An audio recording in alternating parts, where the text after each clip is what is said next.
चलिए, ये नतीजों का सिलसिला हर्षता जी की तरफ से आता हुआ, लेकिन अभी ब्रोकरेजेस में कुछ असला बाकी है। सामने प्रस्तुत है एसीसी का शानदार चार्ट। कल सीमेंट क्षेत्र में फ्यूचर्स में एसीसी दूसरे पायदान पर था नंबर ऑफ ट्रेड्स में। 4225 कॉन्ट्रैक्ट यहां पर ट्रेड होते हुए काउंटर 7% ऊपर।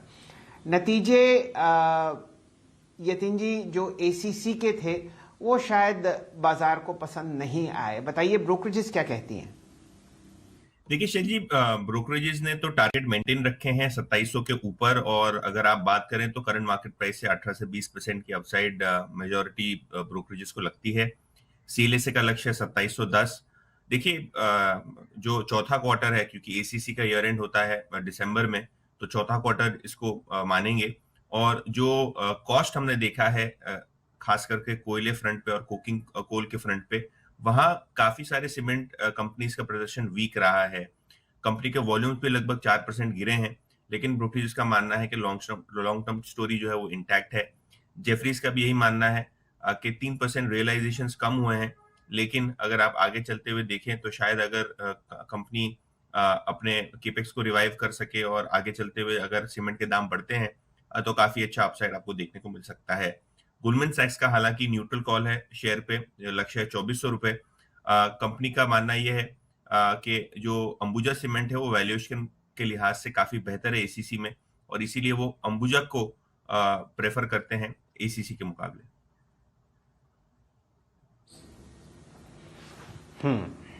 चलिए, ये राय सीएलएसए की एसीसी पर आती हुई। साथ ही साथ जेफरीज ने भी यहां पर घटाकर लक्ष्य 2700 रुपए किया है।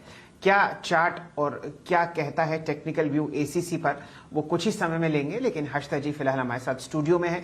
वो चर्चा करती हुई दिखेंगी उन अहम स्टॉक्स पर जहां पर कल बाजार बंद होने के बाद आपको खबरें आती हुई दिखी। गल्फ ऑयल लुब्रिकेंट्स, हर्षता जी क्या कहती है कंपनी? दरअसल बायबैक का अनाउंसमेंट आ चुका है। एक टेंडर ऑफर के जरिए दरअसल कंपनी बायबैक करेगी। जो प्राइस इन्होंने तय किया है वो करीब 600 रुपए प्रति शेयर का है। स्टॉक देखिए 476 पर, तो एक प्रीमियम पर बायबैक कंपनी कर रही है, लेकिन ध्यान रखिएगा सिर्फ 85 करोड़ ही खर्च करने वाली है कंपनी इस बायबैक के जरिए। दूसरी तरफ एफडीसी पर भी आप ध्यान दीजिएगा। एफडीसी 29 लाख शेयरों का एक बायबैक करने वाला है। 475 रुपए प्रति शेयर पर दरअसल ये बायबैक होगा। ये भी बायबैक एक प्रीमियम पर होता हुआ दिखाई देगा, और 140 करोड़ तक का खर्च करने को कंपनी तैयार है इस पर्टिकुलर बायबैक में। तो ये दोनों स्टॉक्स बायबैक के लिहाज से फोकस में रहेंगे। दूसरी तरफ फिलिप्स कार्बन ब्लैक भी ध्यान में रखिएगा। स्टॉक स्प्लिट का अनाउंसमेंट आ चुका है। एक शेयर को दो में बांटा जाएगा, तो वो स्टॉक आप रेडार पर रखिएगा। कल भी इसकी हम चर्चा कर रहे थे। दो फार्मा कंपनियों के लिए अपडेट है। एक तो लुपिन, ये दरअसल डिस्ट्रीब्यूशन अग्रीमेंट में एंटर कर चुका है मेडिस कंपनी के साथ एक पर्टिकुलर ड्रग के लिए जो मसल रिलैक्सेंट का काम करती है। एक अच्छा खासा मार्केट है, उसको दरअसल ये एड्रेस करेंगे। दूसरी तरफ डॉक्टर रेड्डीज को ऑथराइजेशन मिल गया है। जेनरिक वर्जन वैसोस्ट्रिक्ट के नाम से एक इंजेक्शन है। ये दरअसल $858 मिलियन का मार्केट है। ब्लड प्रेशर के इलाज में काम आता है प्रोडक्ट ये ड्रग, और उसके लिए एक अप्रूवल मिलता हुआ। तो ये दो और स्टॉक्स रेडार पर आपके होने चाहिए।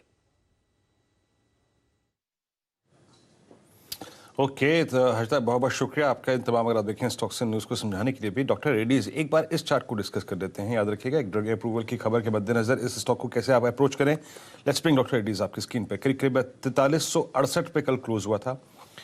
एक पहला अगर आप देखें सिग्नल, अब यहाँ से चार्ट स्कैन की प्रक्रिया भी शुरू करेंगे। इतना आपका बहुत बहुत शुक्रिया। एक पहला सिग्नल इस स्टॉक ने अगर आप देखें लोअर लेवल से बाहर निकलने का दिया है। 10 डिमा के ऊपर क्लोज हुआ था। मानस, बहुत संक्षेप में पहले इस चार्ट पर टिप्पणी करिए, फिर आगे कुछ और चार्ट स्कैन शुरू करेंगे। डॉक्टर रेड्डीज। देखिए, अभी तक तो इससे पहले अगर हम पिछले 10 दिन के पहले की बात करें तो लोअर टॉप लोअर बॉटम बन रहे थे, लेकिन अब स्टॉक ने कंफर्मेशन दिया है हायर लो का, और अब कंफर्मेशन चाहिए हायर बॉटम हायर टॉप का। तो अगर 4450 के ऊपर निकलेगा, जो कि इसका 20 डे मूविंग एवरेज भी है, तो फिर आपको वो कंफर्मेशन मिलेगा रिवर्सल का, और उस केस में आपको वापस 4700 तक के स्तर देखने को मिल सकते हैं। तो खरीदारी 4450 के ऊपर करनी है, लेकिन क्योंकि एक हायर बॉटम बना है इसलिए आपके पास पोजीशन है, तो बने रहिए 4270 के स्टॉप लॉस के साथ। ओके, ये था देखिए डॉक्टर रेड्डीज पे एक आपका व्यू, क्योंकि स्टॉक से न्यूज़ में शामिल था स्टॉक। अब शुरू करते हैं यहाँ से चार्ट स्कैन में। याद रखिएगा हर चीज़ से पहले कि आज पॉलिसी डे है। ये स्टॉक्स कल अच्छी स्ट्रेंथ दिखा रहे थे, आज हमें क्या अप्रोच रखनी चाहिए, एक रीजनेबल स्टॉप लॉस जो हमारे मेहमान बोले उनको भी अपने जहन में रखिएगा।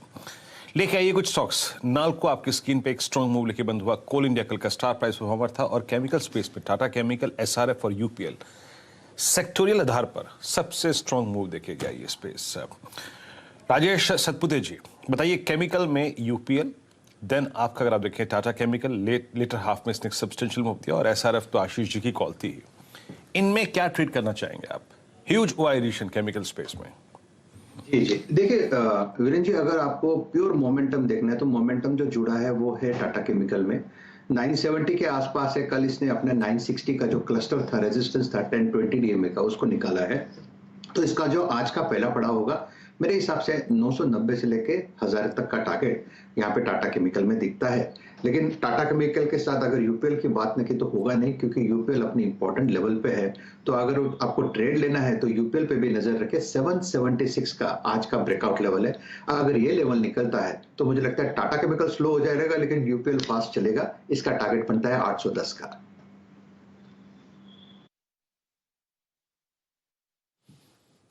यूपीएल अगर आप देखें इन दोनों में से ज्यादा बेहतरीन चार्ट है, इस पर नजर रखिएगा। स्ट्रॉन्ग मूव दिया भी है इस स्टॉक ने।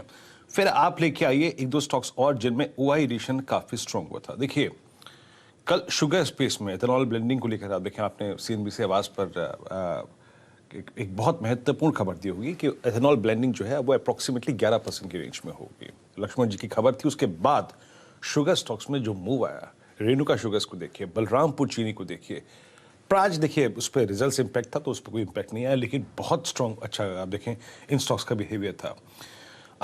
मानस, शुगर में क्या अप्रोच करेंगे, क्या ट्रेड करेंगे लॉन्ग साइड पे? कल क्लोजिंग में आपने अगर आप देखें हमारे साथ इस स्पेस को ट्रेड किया होगा, ये 3580 पे रेणु का पकड़ा था हमने, डे हाई पे जाके बंद हुआ। आज क्या शुगर में ट्रेड करेंगे आप? तो देखिए कल अपर सर्किट लग गया था, 10% का सर्किट लग गया था, लेकिन मेरा समझना है कि अगर आज अपॉर्चुनिटी मिले तो भी आपको रेणुका में खरीदारी करनी है। देखिए इस ब्रेकआउट के बाद तो मैं समझता हूं कि आपको 46-47 तक कोई मेजर रेजिस्टेंस दिखता नहीं है। करंट लेवल से करीब करीब 10 रुपए का आपको मिलेगा। तो अगर आज अपॉर्चुनिटी मिले तो भी खरीदारी करने की राय रहेगी। नीचे की तरफ जो स्टॉप लॉस मैंने कल मेंशन किए थे उसको ऊपर रिवाइज करेंगे और अब स्टॉप लॉस 35 रुपए के नीचे रखेंगे, लेकिन टारगेट वही रखेंगे 46-47 के। चलिए फिलहाल टिकर पर आपके सामने एक खबर चलती हुई रिलायंस इंडस्ट्रीज की तरफ से